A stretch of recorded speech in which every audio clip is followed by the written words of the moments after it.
Радик Федорович, мы посмотрели статистику. До 30 лет специалистов в сельском хозяйстве у нас 7,9%, а старше 50 уже Абсолютно. 38%. Да. И налицо дефицит, причем конкретный. Да.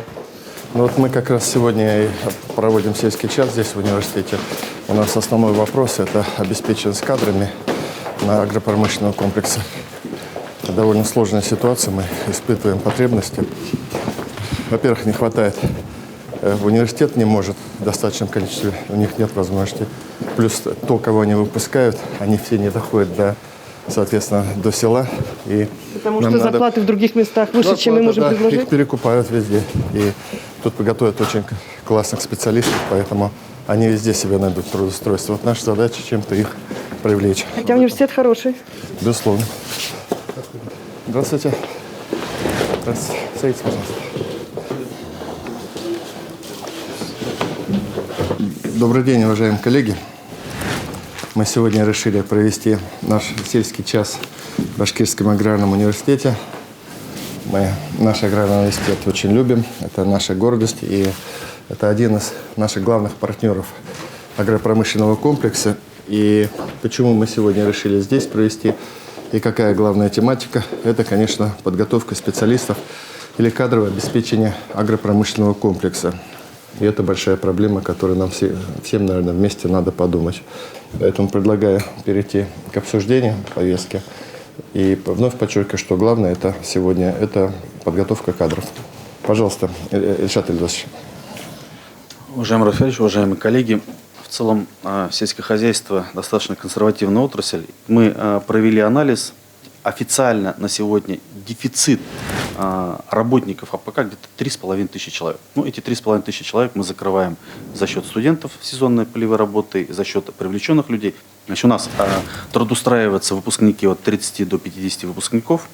Значит, в целом работает у нас указ главы. 500 тысяч рублей мы даем через сельхозпредприятие тем студентам, которые устраиваются в сельхозпредприятие работать. Значит, ну вот, если разрешите, да, что нам бы увеличить от 500 до 750, и при этом там суммы не такие большие, поэтому те предприятия, которые заявились, значит, здесь, я думаю, мы отработаем. И еще с этого года Минсельхоз России субсидирует 90% затрат для сельхозпредприятия, которое нанял студента на работу. Вопрос не только в деньгах, вопрос в организации и в синхронности работы как научных и учебных учреждений, так и наших предприятий. Наши предприятия раньше, ну скажем так, вот лет 5 назад, они не в состоянии были сегодня работать с учеными, не в состоянии были работать с образовательными учреждениями, но сегодня они повернулись, они понимают, что их конкурентоспособность только если они будут иметь высококвалифицированных, компетентных специалистов. Спасибо большое. Спасибо. Значит, по поводу 500-750, там с Минфином проговор был какой-то, да? Они добро дают? Там мое какое-то решение нужно, да? Проект поручения просто. Давайте тогда сделаем, конечно. Ну и, безусловно, по мере того, как все-таки мы будем из нашей проблемы финансовой зоны выходить, мы количество денег увеличим, безусловно, для того, чтобы село каким-то образом наполнять. Спасибо. О кадровом обеспечении народного хозяйства комплекса сельских населенных территорий Габитов Ильдар Исмагилович. Пожалуйста, Ильдар Исмагилович. Спасибо. Уважаемый Радик Фаритович, участники сельского часа, добрый день. Сегодня особенность такова, что работу по выбору профессии и подготовке специалиста надо начинать и вести уже с малых классов школы. Вот мы ведем такую работу, потому что целеполагание должно быть изначально уже. Вот при поддержке Миноборнауки Республики мы реализуем модель агроклассов в ряде муниципальных районов. Заинтересованность и желание детей и учителей очень велико. Второй год университет становится базой по проведению федерального конкурса для учащихся сельских школ и городов агро-НТИ. Здесь дети сами учатся и осваивают азы цифровизации аграрного производства, новые и интересные в современных и агробиотехнологиях. С старшеклассниками и участниками колледжей успешно реализуется работа по проведению чемпионатов WorldSkills совместно также с Минсельхозом и Миноборнауки Республики, ведущими сельхозтоваропроизводителями. На этапе приема в университет особое место занимает организация целевого приема. С 2008 года у нас возрождено и работа ведется студенческих специализированных отрядов. На наш взгляд, надо искать пути разрешения вопроса региональным органам исполнительной власти, выделять финансовые и иные средства на развитие материальной базы научных и образовательных учреждений. А трудоустройство выпускников – это больной вопрос. По специальности начинает работу по истечении года, в декабре после выпуска порядка 75%, а через год их количество остается на уровне 35-40. В ту или иную причину это и армия, и переменное место, и так далее. Конечно, это низкий показатель. Причины оттока кадров мы всегда анализируем совместно с нашим учредителем, Минсельхозом. Так как есть и фермерство, движение, мы новые направления по краткосрочным курсам по подготовке фермеров, особенно работающей молодежи. Эти проекты имеют целью поддержку развития фермерства в регионе, создание новых малых форм хозяйствования. Это очень важно, они востребованы, эти проекты. В заключение хотел бы отметить, что в целом мы поддерживаем предложение Минсельхоза по улучшению кадрового обеспечения народно-хозяйственного комплекса Республики Башкортостан, и которые представлены в проекте сельского часа. Спасибо за внимание. Доклад окончен. Спасибо большое. Я смотрю ваше предложение. Значит, Ильшат Ильич, что можете сказать? Да, по всем предложениям, Раф, будем отрабатывать. Значит, это то, что видели, это вместе с предприятиями даже только за последние годы такое создано. Дальше мы видим, что самое главное, что у нас аграрии хоть немножко покрепче стали, поживее стали, и уже движение пошло. Если потребителей нет, то смысла готовить специалистов, если им будет некуда идти. Понятно. Тогда мы эти предложения возьмем в проработку, просто поручением оформим сегодняшнего, сельского часа. Хорошо. Спасибо. У нас интересный доклад. Здесь есть отношение молодежи России к работе в сельском хозяйстве. И слово представляется Подольскому Андрею Ильичу, руководитель Департамента развития человеческого ресурса Негосударственного института развития «Иннопрактика», профессор НИУ ВШЭ. Пожалуйста. Андрей Ильич, добрый день. Добрый день, добрый день. Уважаемый Ради Фаритович, чем выше психологическое благополучие, тем выше готовность ребят жить и работать на сельских территориях. И в этом смысле высокий уровень готовности к жизни и работе на селе связан с качеством жизни в данных регионах. Я хотел бы вспомнить очень интересный опыт, который мы приобрели несколько лет назад, когда мы работали с двумя районами на северо-востоке. Только 20% учащихся 9-10 классов собирались вернуться на свою малую родину. Стали анализировать, в чем дело. Выяснили, что для них ничего привлекательного нет. Причем привлекательного не даже в бытовом смысле. Они не видят себя. Они не чувствуют затребованности своей.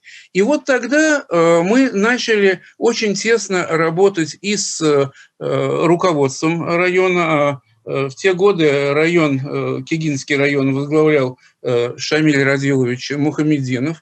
И мы открыли для ребят, казалось бы, совершенно простые вещи. Но эти простые вещи сработали. Оказывается, можно найти себя в улучшении тех простых условий, которые вполне по силам 14, 15, 16-летним подросткам делать.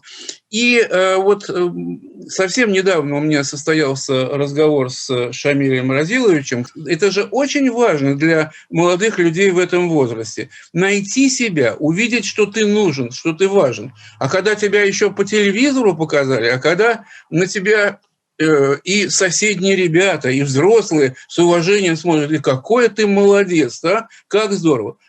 Это и то, что нужно, понимаете? Все-таки обязательно нужна работа с душевной жизнью молодых людей. Большое спасибо, коллеги. Всего-всего вам доброго в том огромном, сверхважном деле, которым вы занимаетесь. Андрей Ильич, спасибо большое. С большим интересом послушали доклад. Я, честно говоря, про опыт Кегинского района первый раз слышу. Мы Шамиля Радиловича поспрашиваем, что там происходит. Там интересные вещи мы всегда недооцениваем в нашей работе. Вот тот момент воспитательный, пропагандистский, если что ли. Действительно, то, что вы говорите, работать с душой. Айбулат Акилович, посмотрите, может быть, расширить нашу работу, когда мы, вот если нам действительно нужно озаботиться тем, чтобы на село потом пришли молодые специалисты, программу воспитания именно со школ, то есть интеграция школы, сельских хозяйств, аграрного университета, нас вместе. Поэтому вот все-таки, как говорится, мяч на вашей стороне, Айбулат Акилович. Спасибо, Андрей Ильич. О реализации Башгау и УГНТУ совместных образовательных проектов. Интересно. Баулин Олег Александрович, пожалуйста, ректор Уфимского университета нефтяного.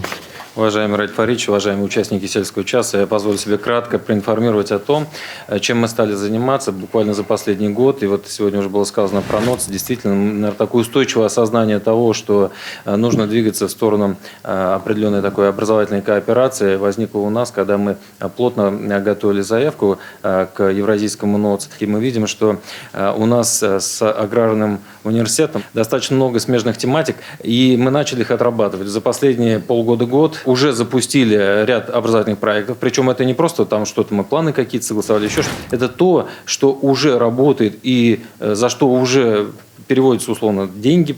Вот это как раз тот механизм, который позволит компенсировать хотя бы часть этого снижения. Значит, также есть проект, второй пункт, взаимного обмена электронными образовательными ресурсами. Мы уже совместно проводили профориентационную международную деятельность. Порядка 400-450, значит, мы иностранных студентов ждем. Но я думаю, что процентов 10-15 мы смогли рекрутировать, в том числе и на аграрный университет. Но у нас тоже есть свой интерес. Например, Ильдар Исмагилович говорил, есть снижение там определенное по трудоустройству, а у нас есть дефицит. Мы не всегда, точнее, всегда практически не закрываем кадровые потребности наших предприятий. И, допустим, я с удовольствием уже несколько лет мы берем их энергетиков, которые не всегда вот находят место рабочее. Мы забираем свои магистерские программы, ПЦИБУР, допустим, энергетика у нас идет, она совместно с Миланским политехом реализуется. И вот она, а здесь уже наша выгода. Западно-Казахстанский аграрный университет, вот и когда приезжал посол Казахстана, мы об этом говорили, проекты. В прошлом году мы стартанули, с 21-го приемного года они уже придут к нам и в нефтяной университет, и в аграрный университет. Здесь тоже мы бы сами по себе просто не реализовали, потому что там около нуля бы сработали. А за счет того, что мы еще добавили образовательные программы аграрного университета, этот эффект оказался экономически рентабельным для всех трех участников. Очень интересная практика, вот 7-й пункт, это комплексные выпускные квалификационные работы. Это тема с беспилотными летательными аппаратами. Если мы их раньше разрабатывали только под свои необходимости, связанные с пожаробезопасностью, очаги возгорания и так далее, то модернизировав их по спектральному анализу схожесть семян показывает, там вот по половодью, а Минлесхоз вот сейчас нам совместную задачу поставил, там, где пожар в горах, допустим, Белорецкий район, сказали, вы еще проложите, чтобы автоматически, как навигатор показывал наиболее доступное КБ. Сейчас мы совместно эту историю отрабатываем. И еще один тоже, мне кажется, он весьма показательный пример. Вот смотрите, здесь специализированные способы подготовки воды, здесь по воде, скажем так, специалисты наши, а все остальное это за Ильдара Исмагиловича. И хотел отдельно поблагодарить Ильдара Исмагиловича, он нам до 200 мест ежегодно в общежитиях дает. У нас есть дефицит, поэтому спасибо большое. И мы, безусловно, готовы продолжить мероприятие. Повторюсь, это наша действительно миссия по опорности, мы ее готовы реализовывать. Если есть необходимость, мы готовы взять, не то чтобы на шефство, но на партнерство какой-то многопрофильный колледж. И, допустим, за год я бы уверен, что мы показали бы результаты, что из-за около нулевой, или может даже где-то отрицательной зоны этого колледжа, мы бы точно подняли, потому что механизм для меня непонятный и очевидно, как делать. Если в этом есть необходимость, готов подставить плечо. Спасибо. Давайте тогда, это, конечно, не совсем сельская тема, казалось бы, да, но это поручение дайте, пожалуйста, оформите, и потом доложите, какой колледж. Ренат Витальевич, расскажете нам, как взаимодействие у вас идет? Вы знаете, да, Радий Фаридович, что коллеги слышали, что мы реализуем несколько инвестиционных проектов, крупных довольно-таки, и у нас имеется высокая потребность на сегодняшний день в кадрах. У нас серьезное расширение земель по Башагроинвесту происходит. Значит, на сегодняшний день в основном, какие проблемы у нас существуют, я бы хотел сказать. Мы в основном, работодатели, вынуждены рассматривать выпускников учебных вузов не как готовых специалистов, а только как готовый кадровый потенциал. Вот я бы хотел тоже, не вдаваясь в дальнейшую конкретику, перейти к предложениям сформированным, которые мы хотели бы внести от себя. Ну, первое, это, конечно же, необходимость создания единого центра карьеры, плотно контактирующий с работодателями, информирующими студентов о спросе на рынке труда, условиях и конкретных предложениях по работе и практике. Дальше. Есть вопросы и к педагогическому составу. Они, безусловно, высокие специалисты, знают теоретический материал, но необходимо, чтобы они проходили, я так скажу уж по-другому, производственную практику в реальных предприятиях АПК. Мы готовы принимать вместе студентов и преподавателей на производственную практику, чтобы одновременно и преподаватель видел то, что студенты будут проходить у нас. Ну и мы готовы официально трудоустраивать студентов 3-4 курсов на период летних каникул на работу с выплатой официальной заработной платы для того, чтобы они и интерес поймали, и деньги заработали, и в последующем у нас работали. Конечно, вопросы социально-бытовые, жизни на селе, они имеют приоритет для ребят, когда они едут в деревню и хотят там работать. Крупные, конечно, поселки, такие как Буздяк, Благовар, там, да, уже все эти вопросы решены, там есть и ФОКи, и кинотеатры, и парки. Белебей преобразился просто неузнаваемо. Ну, вот вкратце то, что я хотел сказать и добавить. Спасибо большое. Спасибо, очень интересно. Ну, вот опять, Айбулат Акилович, вам, видимо, после сегодняшнего сельского часа нужно будет внимательно подумать, как все-таки нам со школы, то есть вот эту составляющую увеличить. Айбулат Акилович, пожалуйста, вам слово. Добрый день, уважаемый Ради Фаритович, уважаемые коллеги. Значит, у нас по агропрофилю в системе среднего профобразования 23 колледжа, но при этом надо понимать, что еще есть 28 филиалов. Но, Ради Фаритович, здесь проблема какая сохраняется? Колледжи, которые находятся в крупных райцентрах, они крепкие, такие середнячки, и могут участвовать в конкурсах на федеральном уровне. Но есть еще огромная филиальная сеть, 28 наших филиалов, которые в аховом состоянии находятся. Вот когда мы начинаем заявляться на федеральное софинансирование, на участие в нацпроекте, представляя вот эту базу, мы не проходим по конкурсу. Поэтому, конечно же, поддержка вот этой части филиальной сети, безусловно, важна и необходима. Ну и, наконец, вопрос трудоустройства. Здесь практически всем специальностям и рабочим профессиям, которые у нас реализуют в системе СПО, расписана четкая потребность до 30-го года. Мы под каждый инвестпроект, который вот как раз реализуется на территории того или иного района, стараемся подстраиваться под контрольные цифры приема. Но, Ради Фаритович, вот ситуация какая? Если предприятие сейчас уже открывается, уже готовится к открытию, срок обучения до 4 лет составляет. Мы не успеем просто физически к тому моменту, когда предприятие заработает, уже подготовить специалистов. Есть очень живой механизм быстрой подготовки кадров. Это краткосрочные курсы. Готовим кадры, но нужны, опять же, мастерские. Вот здесь мы уже упираемся, опять же, в маттехбазу. Во всем остальном я абсолютно принимаю здесь предложение коллег. У нас есть уже госзадание тому же Институту развития образования, через который можно реализовать вот эти вот курсы повышения квалификации. Спасибо. Спасибо большое. Значит, вот по этим 28 филиалам, ну, я примерно понимаю, почему так получилось. С одной стороны, оптимизацию делали, с другой стороны, мы понимали, что закрывая какие-то колледжи, мы лишаем детей, которые рядом живут, соответственно, получить образование. Надо, во-первых, из 28 твердо понять, которые имеют будущее, потому что трезво надо рассуждать. Некоторые из них, полагаю, будущего не имеют. Ну, правильно же, наверное, да? То есть надо принимать будет такое больное, но разумное решение. Посмотрите, давайте, занимайтесь этим вопросом. Он болючий, конечно, но им надо заниматься. Спасибо. Давайте послушаем. Самигульна Рита Дариковна, пожалуйста. Уважаемый Ради Фаритович, приглашенные.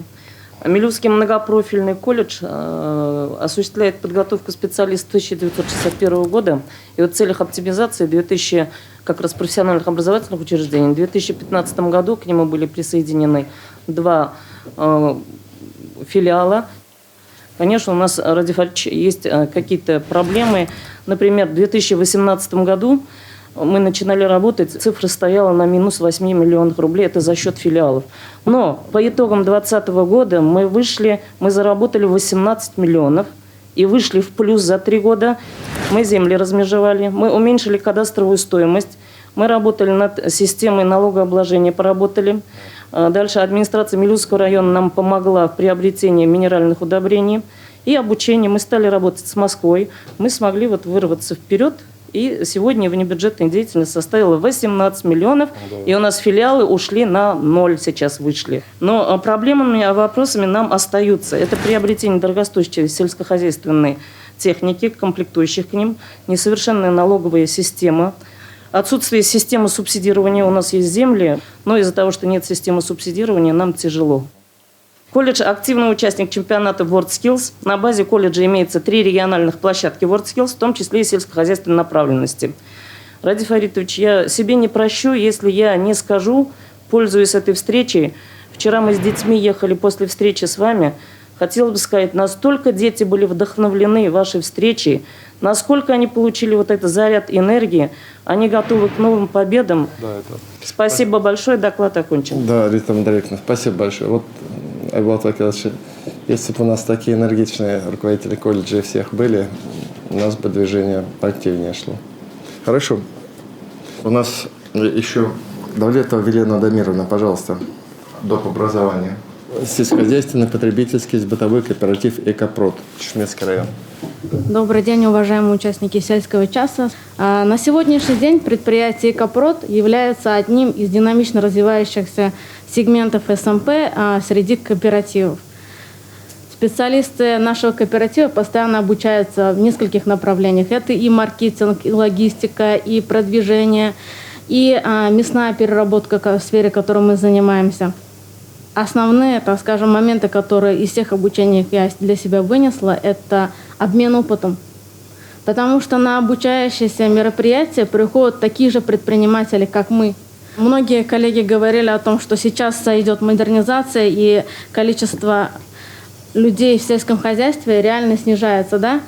Но я считаю, что определенный сегмент ручного труда, он должен сохраняться. Все-таки наши традиции, которые нас вели все это время, так скажем, в тяжелых моментах развития, допустим, досоветских, советских, постсоветских, они нам дали возможность сохранить именно агробизнес таким, какой он сейчас есть. Спасибо огромное за возможность выступить. Спасибо большое. Мы много производим валового продукта, и, соответственно, и зерна, и мяса, и яиц, и молока. И вроде занимаем какие-то места там в рейтингах российских, а перерабатывающая промышленность у нас не соответствует тому количеству, тому объему того, чего мы перерабатываем. То есть много у нас уходит, соответственно, и мы теряем деньги. Поэтому была идея, что мы примем программу переработки. Туда бы, кстати, и то, что Елена говорит, тоже можно было бы включить как наши меры поддержки, готовить для них специалистов. Это хорошие меры поддержки. Спасибо большое. Мне кажется, мы сегодня хорошо обменялись по развитию. Но все равно как-то ясной картины ни у меня, ни у вас, наверное, не сложилось, что нам делать. Вообще это большая задача. На село просто человек не придет работать, если у него, я же говорю, не будем параллельно развивать само село, развивать культуру на селе, спорт, нормальные условия для людей. Это такая большая. Через квартал давайте еще раз обсудим. Ладно? Коллеги, спасибо большое.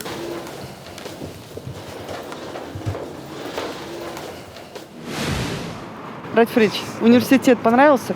Университет очень понравился. Знаете, компактный университет, очень хорошая материальная техническая база.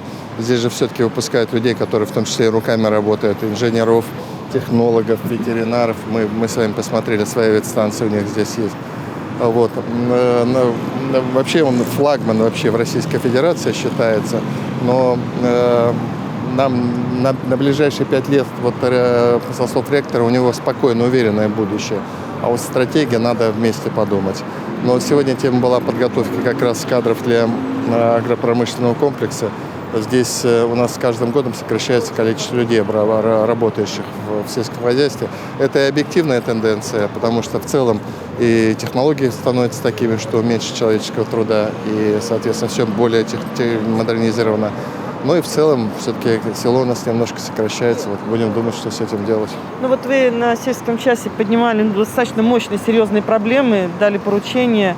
Это, понятно, кадровая поддержка. Но мы здесь еще рассмотрели перспективы развития наших колледжей. Это вот очень большое дело, что мы сохранили колледжи. У нас самое большое количество колледжей в Российской Федерации, в том числе и аграрных колледжей. Но они все находятся в довольно сложном состоянии. У них и слабая материально-техническая база, и они требуют помощи нашей. Вот мы посмотрим, те, которые жизнеспособны, будем поддерживать. Те, которые не жизнеспособны, нам надо подумать, что с ними делать, либо их какую-то энергию вдохнуть, либо просто принимать решения и сокращать их. А целевое обучение – это вообще перспективно вот в сфере сельского хозяйства? Да, перспективно уже, понимаете, но все, что по целевому обучению, к нам придет в хозяйство минимум через 4-5 лет. Поэтому это на будущее. Это, кстати, такая же тема пошла в медуниверситете. Ну, во всех вузах, когда начался целевой прием, который жестко, в общем-то, прописывает обязательства студента после завершения на бюджетном обучении отработать. Но это, подчеркиваю, это придет в экономику через 4-5 лет. А нам нужны нужно достаточно быстрые. Да, спасибо. Спасибо. Спасибо.